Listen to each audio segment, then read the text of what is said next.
Todos muito bem-vindos. Como é bom adorar o nosso Deus. Glória a Deus por Jesus Cristo, pelo que Ele fez por nós, pelo que Ele está fazendo por meio da santificação e pelo dia que Ele nos glorificará. Louvado seja Deus por isso. Vamos dedicar nossa atenção agora ao momento da palavra. Fique à vontade. Terminamos a nossa série na semana passada de Colossenses, querida carta de Colossenses, que percorremos ao longo de 3 meses. E hoje, nesse domingo de Páscoa, nós vamos pregar um texto que se encontra lá em João, capítulo 20, do versículo 11 ao 18, que fala sobre Jesus ressurreto, o encontro de Jesus ressuscitado com Maria Madalena.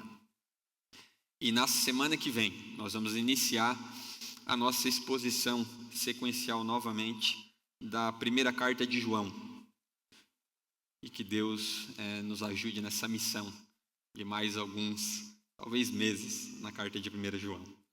Amém?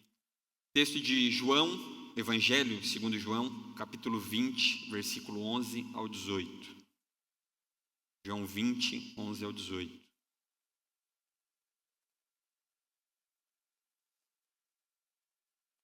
Diz assim: Maria, no entanto, permanecia junto à entrada do túmulo, chorando. Enquanto chorava, baixou-se e olhou para dentro do túmulo. Ela viu 2 anjos vestidos de branco, sentados onde o corpo de Jesus tinha sido colocado, um à cabeceira e outro aos pés. Então eles perguntaram: Mulher, por que está chorando? E ela respondeu: Porque levaram o meu Senhor e não sei onde o puseram. Depois de dizer isso, ela se virou para trás e viu Jesus em pé, mas não reconheceu que era Jesus. E Jesus lhe perguntou: Mulher, por que você está chorando? A quem você procura? Ela, supondo que ele fosse o jardineiro, respondeu: Se o Senhor o tirou daqui, diga-me onde o colocou e eu o levarei. E Jesus disse: Maria. Ela, voltando-se, lhe disse em hebraico: Rabone, que quer dizer mestre. E Jesus continuou: Não me detenha, porque ainda não subi para o meu Pai, mas vá até os meus irmãos e diga a eles: Subo para o meu Pai e o Pai de vocês, para o meu Deus e o Deus de vocês.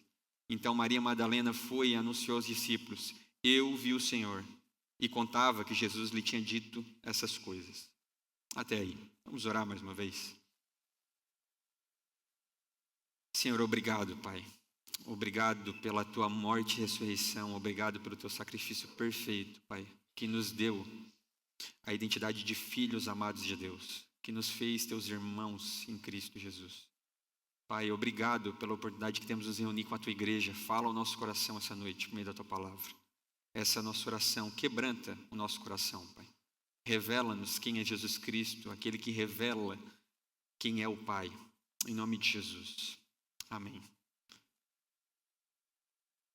Irmãos, desde o início das Escrituras, havia uma expectativa sendo construída. Quando nós lemos o Antigo Testamento e vimos Deus ao longo da história construindo e revelando o seu plano eterno ao longo dos anos, vai se criando uma expectativa, a promessa de um Salvador. Tudo que nós olhamos no Antigo Testamento apontava como um tipo, como uma sombra, como um memorial, como algo que apontava para aquilo que ainda viria. Alguém que viria da linhagem de Davi e assumiria o trono. Quem seria esse rei tão esperado? Aquele que viria e libertaria o povo de Deus da escravidão, que libertaria o povo de Deus da opressão. Aqueles que aguardavam nos tempos de Jesus pensavam que era aquele libertador político que os libertaria de Roma. A opressão do Império Romano cobrando altas taxas de impostos. A opressão do governo romano em algum momento que viria trazer uma perseguição. E eles aguardavam, mas não apenas estes, ao longo de todos os anos, eles aguardavam aquele que viria da linhagem de Davi. Quem será aquele que governará Israel, aquele que guiará o povo de Deus? O próprio sistema sacrificial apontava para o cordeiro que viria.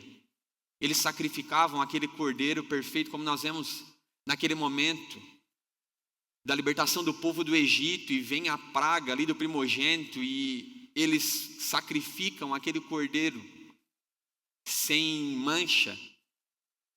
E eles passam aquele sangue no umbrais das portas e passa ali o que eles chamam da Páscoa, né? O Paxé, o Espírito de Deus, e aqueles irmãos que estavam naquela casa, no qual tinha o sangue do Cordeiro nos umbrais das portas, os seus filhos não morreram. E desde lá, apontando para aquele sacrifício perfeito que viria em Jesus Cristo, aquele sangue, né, como nós vemos em João capítulo 10, ele é a porta pelo qual nós entramos, encontramos pastagens, encontramos o aprisco. Ele é a porta que pinga sangue, ele é essa porta que nos lavou de todo pecado. Tudo isso apontava para Jesus Cristo. Então nós vemos Jesus no seu ministério. João Batista o encontra, aquele mesmo que profetizava e falava do Cristo que viria. Eu não sou digno de desatar as sandálias dele, eu sou apenas aquele que anuncia. Eu sou uma voz no deserto. Ele vê Jesus Cristo e ele fala: eis o Cordeiro de Deus. Esse é o Cordeiro que tira o pecado do mundo. Aqueles sacrifícios por meio dos animais que o sacerdote prestava no templo era para apontar que o pecado tinha um preço a pagar. Mas não era um cordeiro ali, um animal que satisfaria a ira de Deus para a eternidade. Precisaria vir o Cordeiro de Deus, aquele Cordeiro perfeito, aquele que não tinha pecado, aquele que era capaz de morrer em nosso lugar de forma ao ponto de satisfazer a vontade de Deus. E Jesus Cristo é o cumprimento dessa promessa. Jesus, ele falava sobre a sua morte, sobre o plano eterno de Deus. E o que acontecia, meus irmãos? Os discípulos não conseguiam compreender. Ele fala que ele precisava morrer, e nós vemos Pedro querendo impedir o caminho até a cruz. Jesus Cristo fala que ele morreria em breve, que em breve ele seria preso, levado à mão dos romanos. E Pedro: não, comigo aqui não. Enquanto eu estiver aqui, não. Jesus Cristo, por mais que todos te abandonem, a perseguição vir, eu não vou te abandonar. E Jesus Cristo, olhando para eles, para os seus discípulos, percebe que eles não compreenderam ainda. Ele poderia falar para Pedro: Pedro, tu não entendeu, eu preciso morrer para que vocês tenham vida. Eu preciso morrer para que vocês não precisem morrer eternamente. Para que o sacrifício seja perfeito, a justiça de Deus seja reparada. Para que vocês possam ser, como o Nata falou, ser transportados do império das trevas para o reino da luz do seu Filho amado. Para que vocês possam ser não mais inimigos de Deus, mas amigos de Deus. Para que haja paz com Deus. Ele precisava morrer, então a cruz acontece. Jesus é preso, julgado, condenado, crucificado. O cordeiro é morto, colocado naquele túmulo. E para os discípulos, assim como para Maria Madalena, parecia o fim, irmãos. Eles olharam para a morte de Jesus Cristo e eles pensaram: e agora? Tudo acabou. A tristeza toma os seus corações, a desesperança, a falta de esperança. Eles se veem ali diante de tantas promessas, eles veem o próprio Cordeiro Santo de Deus, caminham com eles. E por uma fração de segundo eles têm a sua esperança abalada, parece o fim da história. Nós vemos que tanto para Maria quanto para os seus discípulos, parecia o fim. A cruz de Cristo parecia o fim, porque eles não tinham compreendido que a cruz era apenas o começo. Ele haveria de ressuscitar. Quando nós comemoramos a Páscoa, apesar de se voltar ao longo de várias questões sobre comércio ou tantas outras coisas, nós comemoramos o que nós comemoramos todos os meses na ceia. Se nós temos um memorial que representa a ressurreição de Cristo, é a própria ceia do Senhor que vamos fazer hoje. É o que nos lembra todos os meses de que um dia ele voltará, de que ele não ficou naquele túmulo, de que ele morreu, mas ele ressuscitou. Ele precisava morrer, mas ele ressuscitou, mostrando que ele venceu a própria morte, para nos dar vida em si mesmo. Isso é a Páscoa, é lembrar essa mente que insiste em se esquecer que nós temos, de que Cristo voltará. Às vezes, e muitas vezes, nós perdemos a percepção disso. É o que acontece diante da dor e sofrimento, por exemplo, da própria Maria. Ela perde uma perspectiva da realidade do plano de Deus, ao ponto de acreditar que Jesus Cristo tinha morrido e seria o fim. E é sobre isso que nós vamos tratar, irmãos, essa noite. Nos lembrar de que a cruz foi apenas o início, que Ele ressuscitou, vivo está à destra de Deus Pai, e para sempre reinará de eternidade a eternidade, e um dia, aquele que prometeu que ressuscitaria dentre os mortos, Ele voltará para nos buscar. Isso é a ceia do Senhor, nós ceiamos em sua memória até que Ele volte, nos lembrando que a nossa vida também corresponde a isso. Nós viveremos como se Ele voltará. Essa é a vida do cristão. Aqueles que têm uma nova vida em Jesus Cristo, eles não se prendem à realidade das circunstâncias, ao sofrimento, à dor, às dificuldades dessa vida presente, porque a sua esperança está para além desta vida, que é a própria esperança viva, Jesus Cristo. Porque se Ele ressuscitou dentre os mortos, nos deu o nosso selo e penhor, que é o Espírito Santo, acaso Ele não voltaria para nos buscar, irmãos? Essa é a realidade da mensagem do Evangelho. João capítulo 20, versículo 11 a 13, diz assim: Maria, no entanto, permanecia junto à entrada do túmulo chorando. Enquanto chorava, abaixou-se e olhou para dentro do túmulo. Ela viu 2 anjos vestidos de branco, sentados onde o corpo de Jesus tinha sido colocado, um à cabeceira e outro aos pés. Então eles perguntaram: mulher, por que você está chorando? E ela respondeu: porque levaram o meu Senhor e não sei onde o puseram. É impressionante o relato de Maria Madalena, irmãos, porque João, apesar dos outros, em alguns dos evangelhos, declarar que esses anjos apareceram para algumas mulheres, João aqui no seu evangelho, ele traz uma ótica de que a primeira pessoa que Jesus Cristo apareceu ressurreto e a primeira pessoa que ele envia em missão a comunicar a sua ressurreição aos outros discípulos é Maria Madalena. E é um relato, desde já, controverso à nossa realidade, à nossa ótica desse mundo. Porque se lembramos, Maria Madalena, ela não é talvez o espetacular João. E nós olhamos para quem Jesus apareceria. A quem Jesus apareceria ressurreto e comunicaria essa missão. Vá e fale que você viu o Senhor. Olhando para Maria Madalena, nós vemos que ela é aquela, junto de outras mulheres, que está no julgamento de Jesus, na crucificação, no sepultamento e também na ressurreição. Onde nós vimos o nosso amado e querido Pedro, João e tantos outros, que no momento do ápice do ministério de Jesus Cristo, talvez estavam com medo, escondidos, ou não estavam nesses momentos aquela, que era talvez uma grande improvável, que Jesus ali liberta daqueles 7 demônios. É essa mulher apaixonada aqui pelo seu mestre, Senhor e Salvador Jesus Cristo, que está ali, permanecendo na entrada do túmulo e chorando. É importante nós vermos como Maria ela permanece mesmo diante das situações adversas. Diferente talvez de um contexto de muitos outros que talvez se assemelham um pouco mais conosco. Diante das situações adversas nós tendemos a voltar atrás, tendemos a nos esquecer das verdades de Deus, das promessas de Deus, ou até sermos constantes, ou até permanecermos.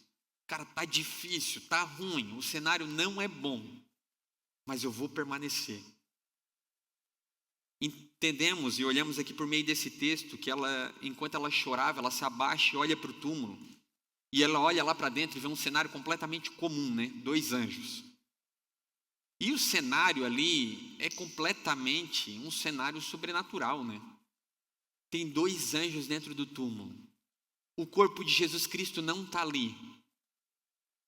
Ele anunciou que ele morreria e ressuscitaria, que ele reconstruiria o templo em 3 dias. Aquele mesmo. E ela não consegue compreender. O sofrimento, a dor, a tristeza aqui de Maria Madalena leva ela a chorar e fazer uma leitura da realidade ao ponto de ela não compreender que Jesus Cristo tinha ressuscitado. É mais provável aqui na sua mente ela acreditar que eles tinham roubado o seu corpo. Mesmo ele falando inúmeras vezes do que aconteceria. E isso se assemelha muito à nossa realidade, irmãos, à nossa natureza. Diante da dor, do sofrimento, das tribulações da vida, dos acontecimentos, nós facilmente se esquecemos do plano eterno de Deus, do que Ele está fazendo, do que Ele fará. É como aquela canção do Shane que eles escrevem para os cristãos da Ucrânia durante a guerra com a Rússia. Eles escrevem aquela canção trazendo a memória daqueles irmãos que as circunstâncias não podem moldar a nossa realidade. A canção fala um pouquinho assim, né? Dessa história eu já sei o fim. Com os meus olhos eu te verei. Eu não temo o amanhã, porque nós travamos batalhas que Jesus Cristo já venceu. É olhar para aquele cenário de guerra, para aquelas circunstâncias e talvez temer, né? O que será do amanhã? Como que vai ser a nossa vida? Está acabando tudo. Vão tomar o país, vai cair uma bomba, vai explodir a casa. Talvez pessoas perdendo seus entes queridos. Como reagiriam diante da circunstância? A realidade é que a maioria das vezes nós tendemos a olhar para o amanhã com uma leitura da nossa realidade baseada nas circunstâncias. Não nas promessas de Deus. Não naquilo que Deus fala na sua palavra. Não na promessa de que Ele voltaria. É fato, como nós olhamos para o nosso dia a dia, diante da dor e do sofrimento, nós passamos a viver como se Jesus Cristo não vai voltar. Achamos que acabou tudo, que a vida está ruim. É a realidade, irmãos. Basta às vezes um cenário de uma doença que nos leva, e é lógico, havia dor e sofrimento aqui, tristeza, era um choro genuíno de Maria Madalena. Era um amor genuíno por Jesus Cristo. O problema não era o chorar aqui. O problema era o sofrimento e a dor, a tristeza, os acontecimentos levarem ela a perder a perspectiva de que Cristo ressuscitaria. De que Cristo não estaria mais ali. Essa pergunta dos anjos, quando eles questionam, mulher, por que você está chorando? Isso é um confronto. É um questionamento. Por que você chora? Se dentre os mortos, como fala o Evangelho de Marcos, quem você procura não está dentre os mortos. Ele ressuscitou. Essa pergunta, mulher, por que você está chorando? É como se fosse uma pergunta para nós também, né? Por que nós, muitas vezes, vemos o nosso sofrimento, a nossa dor como se fosse o fim, como se fosse, acabou a minha vida. Nós tendemos muito mais a procurar o porquê, e não o para quê, né? E tendemos a olhar a perspectiva da vida pelas circunstâncias do nosso redor e não sobre o plano de Deus. Sobre de quem Deus é, um Deus soberano que conduz sim as rédeas da história, que jamais perde o controle, que é soberano sobre céus e terra. Muitas vezes isso se perde no nosso discurso, assim como se perdeu aqui na perspectiva terrena de Maria Madalena. O texto aqui revela, né, o coração dela, dizendo, o meu Senhor, porque levaram o meu Senhor e não sei onde puseram. Eu, talvez, e você ali, nós nem responderíamos o anjo, né? Nós cairíamos duro ali, né? Eu não sei em que momento da vida de Maria Madalena isso aqui se tornou algo comum. Mas imaginem esse cenário.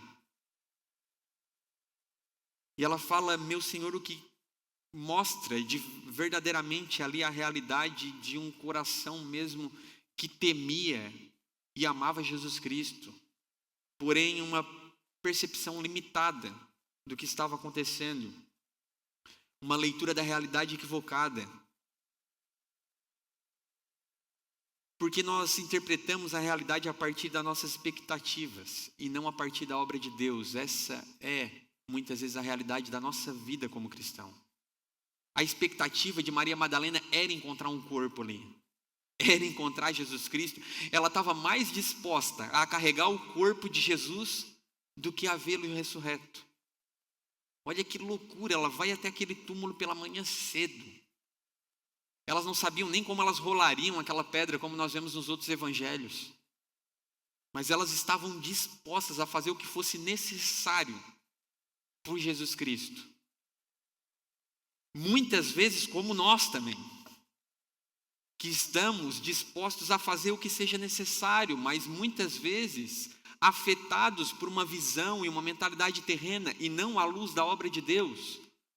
Vivemos conforme as nossas expectativas, o que Deus pode fazer ou não.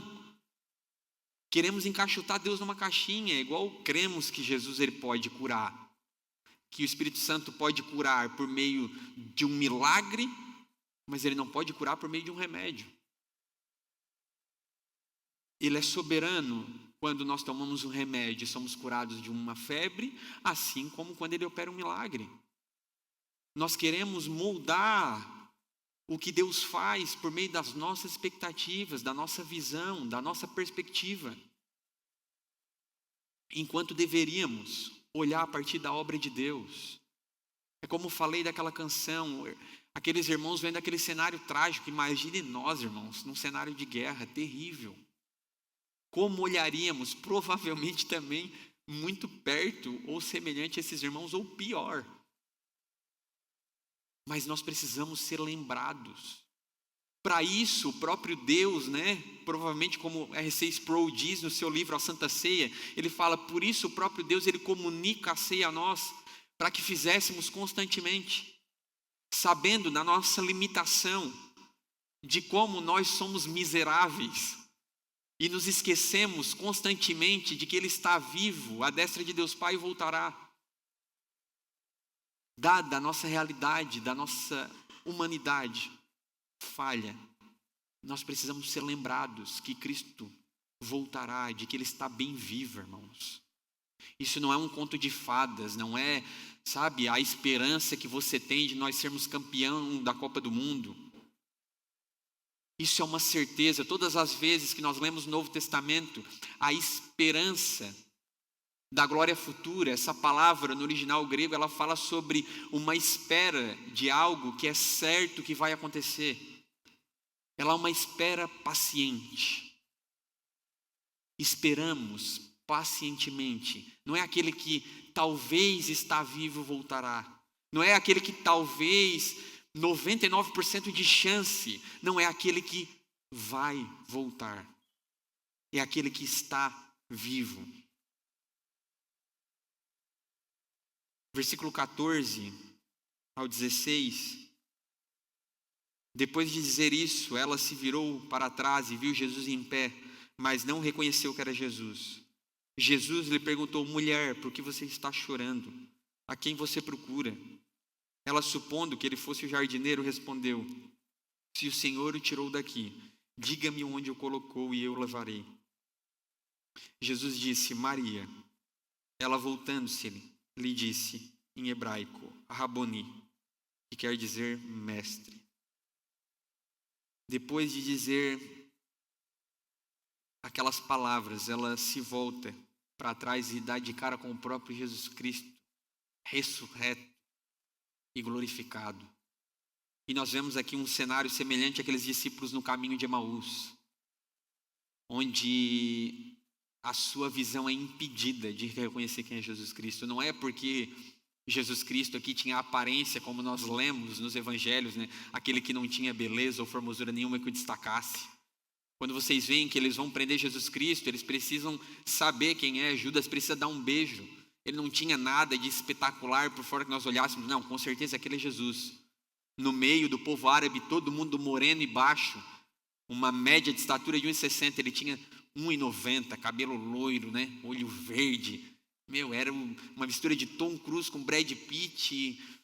Não, Jesus Cristo era comum, como nós lemos nos próprios evangelhos. E o seu corpo glorificado não é porque ele estava extremamente diferente. Agora ele ficou, né? Eu vou ir para o céu, o mundo está agora para o nariz com cirurgia, aqui o cabelinho para frente, sem entrada. Não, não é isso. Ela estava impedida de reconhecer a Jesus Cristo. Assim como aqueles discípulos no caminho de Emaús que conversavam com Cristo no caminho e não reconheciam, até o ponto que ele parte o pão e eles falam, tá aí, é ele mesmo. Enquanto ele falava, o nosso coração se aquecia. Eu sabia que tinha alguma coisa aí. A gente só não estava reconhecendo ele, porque para reconhecê-lo, ele que se revela a nós. E ela se vira para trás ali, olha e não o reconhece. E nós vemos que é possível andar com Jesus, estar à frente de Jesus e não reconhecê-lo.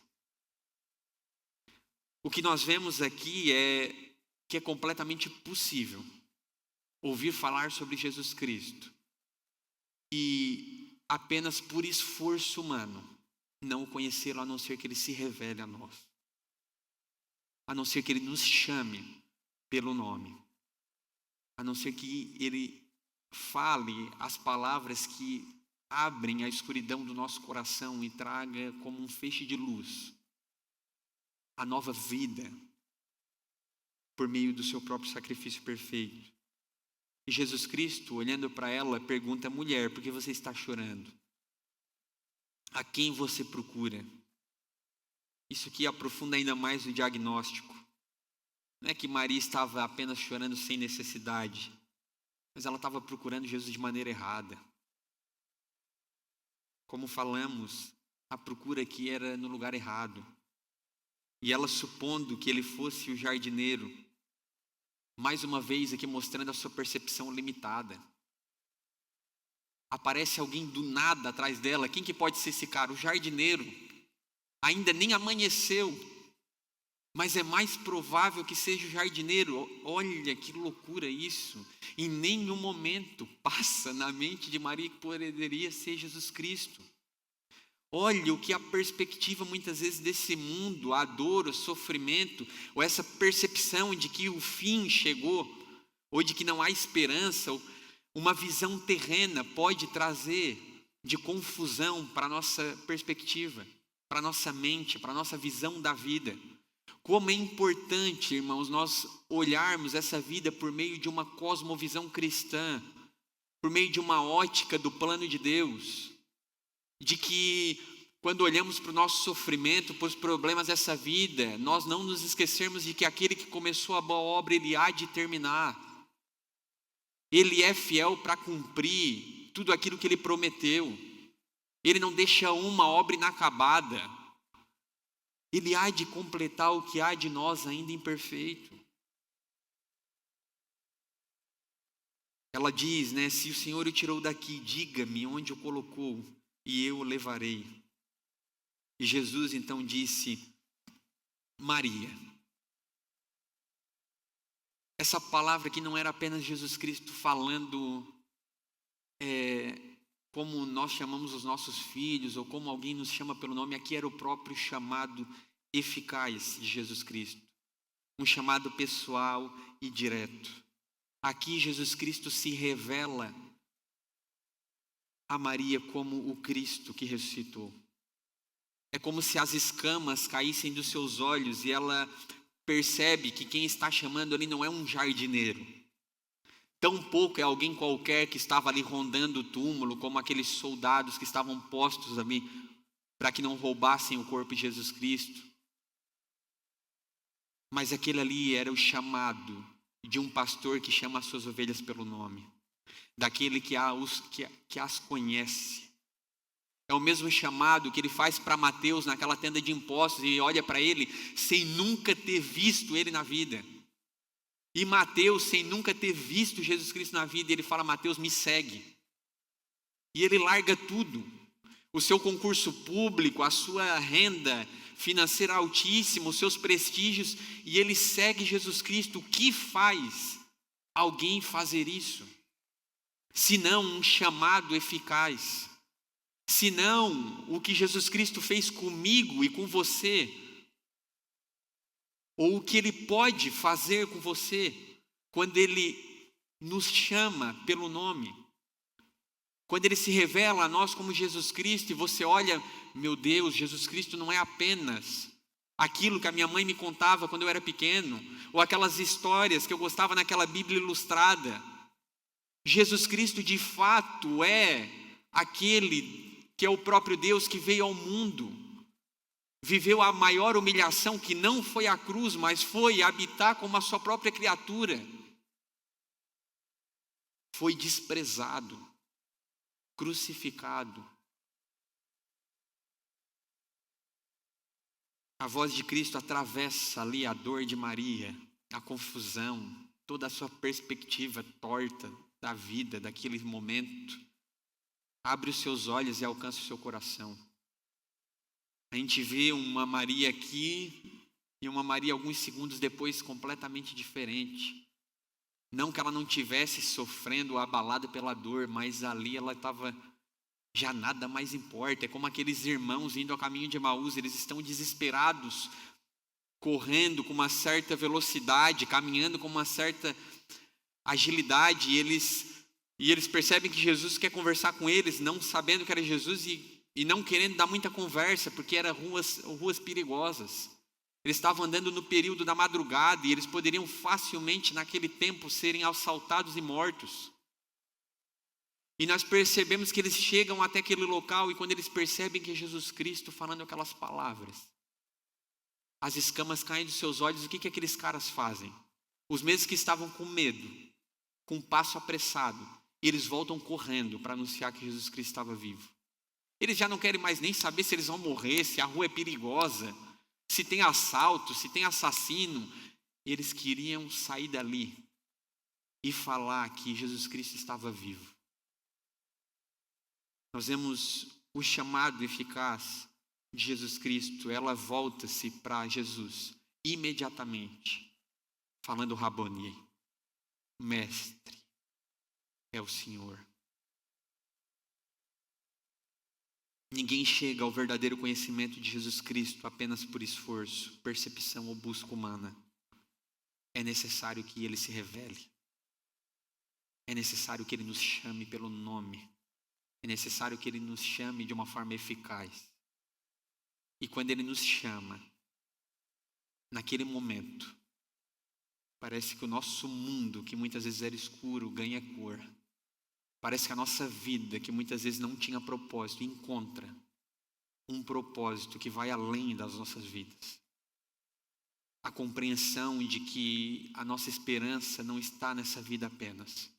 Nós vivemos para a glória daquele que vive de eternidade em eternidade, que nos salvou para viver uma vida de eternidade em eternidade, o conhecendo, desfrutando do seu amor.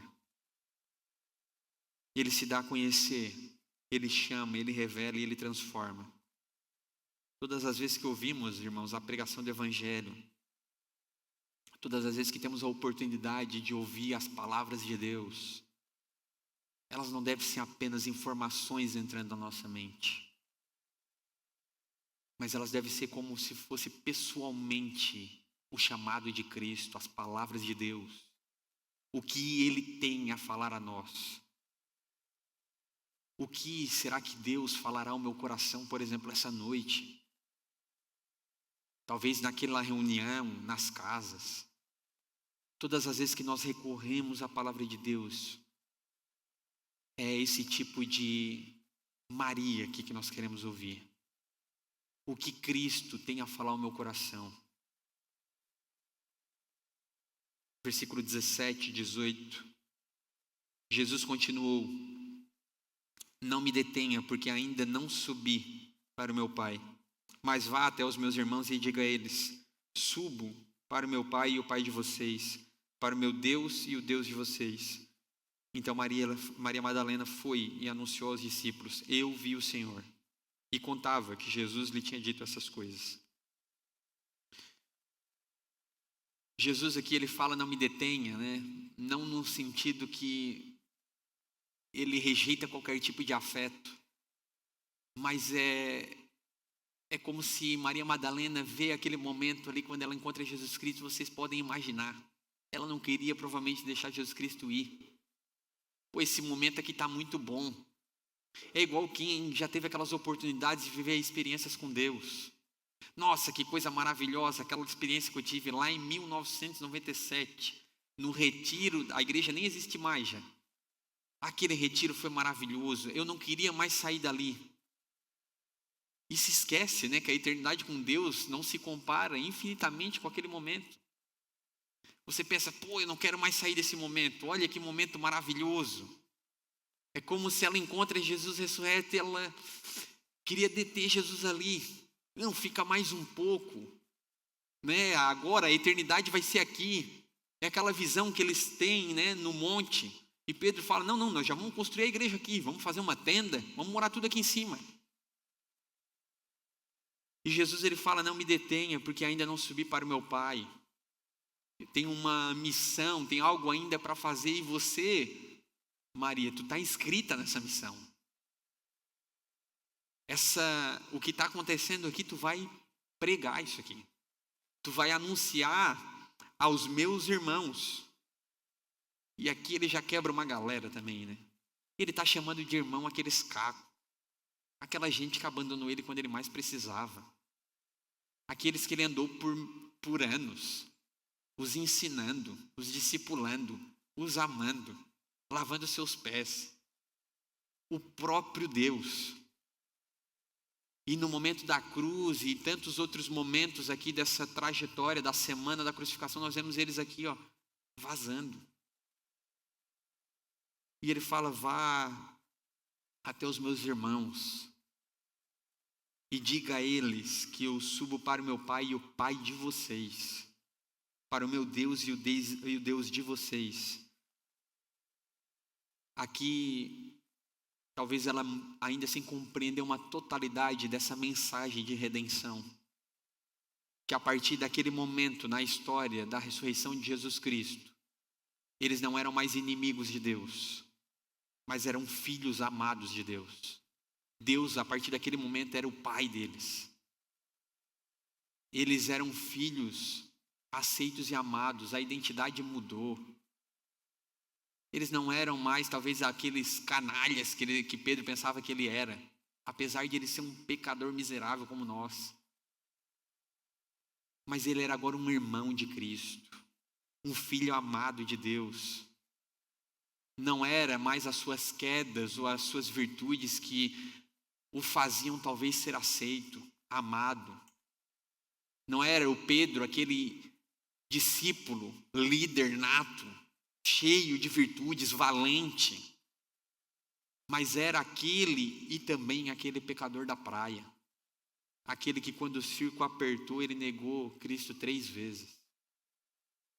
Ele era aquele Pedro que agora ele conhecia essa consciência de nós mesmos. Mas que olhando para Cristo que ressuscitou, nos dá essa nova identidade de que somos amados e aceitos.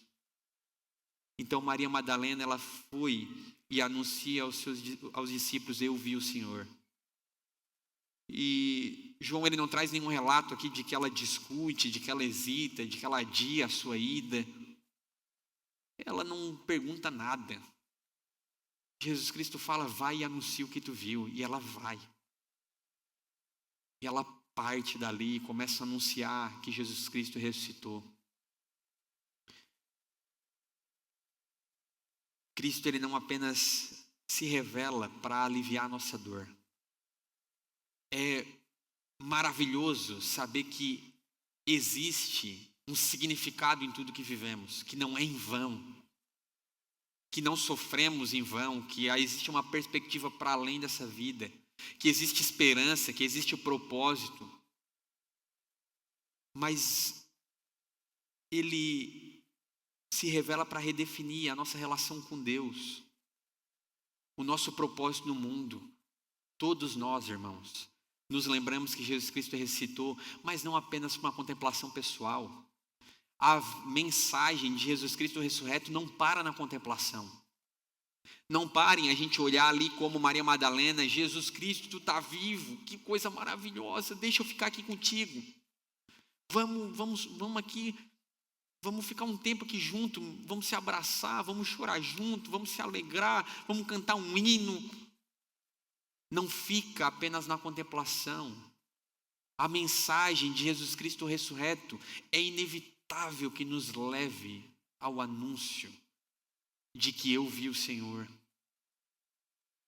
Ela parte da lei em missão porque é inevitável.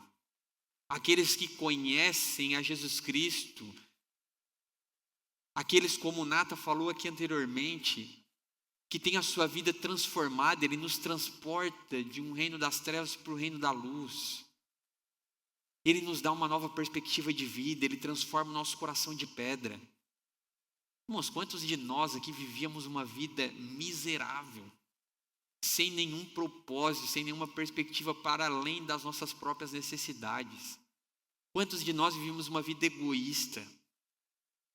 Se a gente pensasse o que vai ser o amanhã, a gente nem queria pensar na morte, porque eu não tenho nenhum propósito nessa vida, imagina depois. E quando a gente é encontrado por Jesus Cristo, Ele nos chama pelo nome, a nossa vida muda inteira.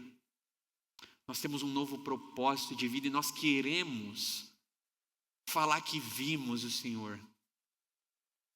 Porque esse mesmo Jesus Cristo que transforma, que é capaz de transformar um coração de pedra como o meu, Ele pode muito bem salvar o meu filho. Ele pode muito bem trazer luz ao coração dos meus familiares. Ele pode muito bem trazer luz ao coração daqueles meus amigos. Maria começou um encontro aqui chorando diante do túmulo, interpretando a realidade a partir ali do sofrimento como se fosse o fim. E ela termina alegre, anunciando que viu o Senhor. Um encontro com Jesus é capaz de transformar a nossa vida. E nós precisamos ser lembrados de que Ele ressuscitou. Que por meio da ceia dessa noite, nós possamos lembrar que Jesus Cristo Ele venceu a morte. Como nós lemos em 1 Coríntios capítulo 15, onde está, ó morte, a tua vitória? Onde está, ó morte, o teu aguilhão? Isso é Páscoa, irmãos. Isso é, na verdade, todos os dias da nossa vida. É saber que o túmulo está vazio. É saber que Cristo está vivo. É viver todos os nossos dias como se Cristo está vivo. Cristo ele não permaneceu naquele túmulo. Em Romanos capítulo 6 ele fala que se nós somos unidos na sua morte, nós também seremos na sua ressurreição. A morte ela não é o fim, o amanhã não é mais incerto, a esperança não é mais frágil. É por isso que cristãos como aqueles da Ucrânia podem viver sem medo. Não quer dizer que eles não tenham medo, irmãos, da morte, todo mundo tem. Mas é saber que a morte não é o fim, é a perspectiva de que Cristo está vivo e com Ele nós também viveremos. Isso muda a forma como nós lidamos com os nossos dias. Por que hoje vivemos vidas muitas vezes tão ansiosas, tão preocupadas? Muito por conta da perspectiva que temos da vida. De uma visão muitas vezes limitada, terrena. Que esquece com facilidade do plano de Deus.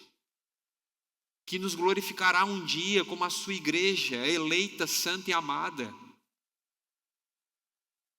Isso não quer dizer que não haverá dor, não quer dizer que não vai haver perda, não haverá morte, mas quer dizer que não é o fim. João capítulo 11 diz que eu sou a ressurreição e a vida. Quem crê em mim, ainda que morra, viverá. Essa é a mensagem da Páscoa. É que Cristo morreu por pecadores como nós. E que se Ele ressuscitou dentre os mortos, um dia também ressuscitaremos com Ele. Um dia, por mais como o Nata falou, se não vejamos ainda o seu retorno nesta vida, um dia os meus olhos o verão. Um dia os meus olhos e não outros, como o próprio Jó diz, os meus olhos o verão. Nisso está a nossa esperança. Isso nos faz caminhar para além do nosso medo de envelhecer, de morrer ou desse mundo. Nós estamos proclamando a vitória de Jesus Cristo quando nós ceiamos. Como a própria mensagem de 1 Coríntios capítulo 11, ele fala: porque todas as vezes que comerem este pão e beberem o cálice, vocês anunciam a morte do Senhor até que Ele venha. Até que Ele venha. Nós olhamos para trás, para a cruz, nós olhamos para o presente, para a graça atuante em nós, e nós olhamos para frente, para a volta de Jesus Cristo. Enquanto ceiarmos, irmãos, nesse momento, e nós vamos entrar na ceia daqui a pouco, que você possa tirar esse tempo, enquanto nós buscamos aqui à frente, enquanto o pessoal toca aqui uma canção, que você possa meditar sobre isso. Refletir sobre os nossos pecados, sobre as nossas falhas, sobre o quanto somos devedores, mas lembrando que Jesus Cristo pagou o preço por nós. De que o seu sangue e o seu corpo, simbolizado pelo pão e pelo suco, é o que nos lava de todo pecado. É o que nos torna mais brancos que a neve. É o que nos torna aceitos diante de Deus. Que possamos tirar esse tempo para nos arrepender em contrição. Mas que também possamos ceiar com alegria, sabendo que um dia Ele voltará. Qual é a nossa expectativa? Qual é a nossa esperança, se não o retorno de Jesus Cristo? Irmãos, quanto tempo ainda teremos nesta vida? Não sabemos. Mas sabemos que teremos uma vida para a eternidade com Ele, para lá que nós vivemos.